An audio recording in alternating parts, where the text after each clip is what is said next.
ಈ ಬಗ್ಗೆ ಮಾಹಿತಿಯನ್ನ ಕೊಡ್ತಾರೆ ನಮ್ಮ ಪ್ರತಿನಿಧಿ ಸುರೇಶ್. ಇದೀಗ ನಮ್ಮ ಜೊತೆ ಸಂಪರ್ಕದಲ್ಲಿದ್ದಾರೆ. ಸುರೇಶ್, ಕಾಂಗ್ರೆಸ್ನಲ್ಲಿ ರಾಜಣ್ಣ ಡಿಕೆ ನಡುವಿನ ಬಹಿರಂಗ ಸಮರ ನಿಲ್ಲೋ ಲಕ್ಷಣ ಮಾತ್ರ ಕಾಣಿಸ್ತಾ ಇಲ್ಲ, ದಿನೇ ದಿನೇ ತಾರಕಕ್ಕೇರ್ತಾ ಇದೆ. ಇವತ್ತು ಈ ಕುರಿತಾಗಿ ಸಿಎಂ ಮಾತನಾಡಿದ್ರು. ಸೊ ಅವ್ರ ಮಾತನ್ನ ಕೇಳ್ತಾ ಹೋದ್ರೆ ಒಂದು ಕಡೆ ರಾಜಣ್ಣ ಅವರ ಬೆನ್ನಿಗೆ ಪರೋಕ್ಷವಾಗಿ ನಿಂತ್ರ ಅಂತ ಅನ್ನಿಸ್ತಾ ಇದೆ. ಇದರ ಜೊತೆಗೆ ಇನ್ನುಳಿದಂತಹ ಕೆಲವು ನಾಯಕರು DK ಬಣದವರು ಮಾತನಾಡ್ತಾ ರಾಜಣ್ಣ ಅವರ ವಿರುದ್ಧನೇ ಆ ಅಸಮಾಧಾನವನ್ನ ಹೊರಹಾಕ್ತಾ ಇದ್ದಾರೆ. ಇದೆಲ್ಲ ನೋಡ್ತಾ ಹೋದ್ರೆ ಬಹುಶಃ ಸದ್ಯಕ್ಕೆ ಅದು ನಿಲ್ಲಲ್ಲ, ಮತ್ತೊಂದು ಹಂತ ತಲುಪುತ್ತಾ ಅಂತ.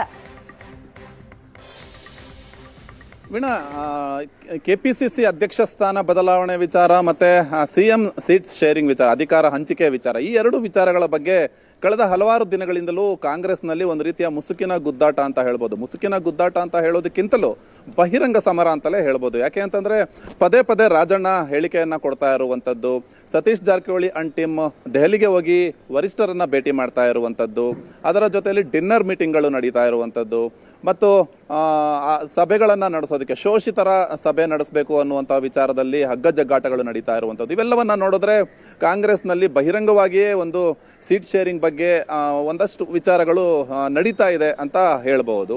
ಈಗ KN ರಾಜಣ್ಣ ಮತ್ತೆ DK ಶಿವಕುಮಾರ್ ಅವರು ಬಹಳ ನೇರವಾಗಿ ಕಳೆದ 2 ದಿನಗಳಿಂದ ಈಚೆಗೆ ಪರಸ್ಪರ ಮಾತಾಡ್ತಾ ಇರುವಂತದನ್ನ, ಹೇಳಿಕೆಗಳನ್ನ, ಪ್ರತಿ ಹೇಳಿಕೆಗಳನ್ನ ಕೊಡ್ತಾ ಇರುವಂತದನ್ನ ಕೂಡ ನಾವು ನೋಡ್ತಾ ಇದ್ದೀವಿ. ಈ ಮಹತ್ವದ ಬೆಳವಣಿಗೆಯೊಂದರಲ್ಲಿ ಇವತ್ತು ಬೆಳಿಗ್ಗೆ CM ಮನೆಗೆ ರಾಜಣ್ಣ ಅವರು ಕೂಡ ಭೇಟಿ ನೀಡ್ತಾರೆ. CM ಜೊತೆಗೆ ಒಂದಷ್ಟು ಚರ್ಚೆಯನ್ನ ಮಾಡ್ತಾರೆ.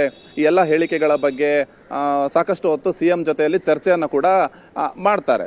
ಇವತ್ತು CM ಅವರು ಮೊದಲ ಬಾರಿಗೆ ಬಹುಶಃ ಈ ಒಂದು ವಿಚಾರವಾಗಿ ಮಾತನಾಡಿರುವಂತದ್ದು ಮಾಧ್ಯಮಗಳ ಮುಂದೆ. ಅಂದ್ರೆ ರಾಜಣ್ಣ ಅವರು ಮತ್ತೆ DK ಶಿವಕುಮಾರ್ ಅವರು ಅವರವರ ಅಭಿಪ್ರಾಯಗಳನ್ನ ಅವರವರು ವ್ಯಕ್ತಪಡಿಸ್ತಾ ಇದ್ದಾರೆ.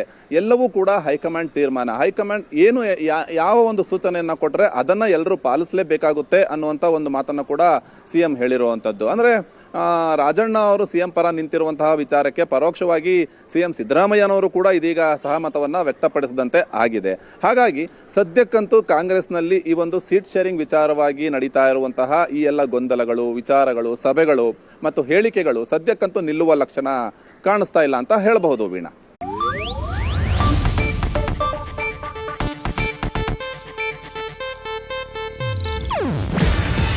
ಇದು ಏಷ್ಯಾನೆಟ್ ನ್ಯೂಸ್ ನೆಟ್ವರ್ಕ್ ಪ್ರಸ್ತುತಿ.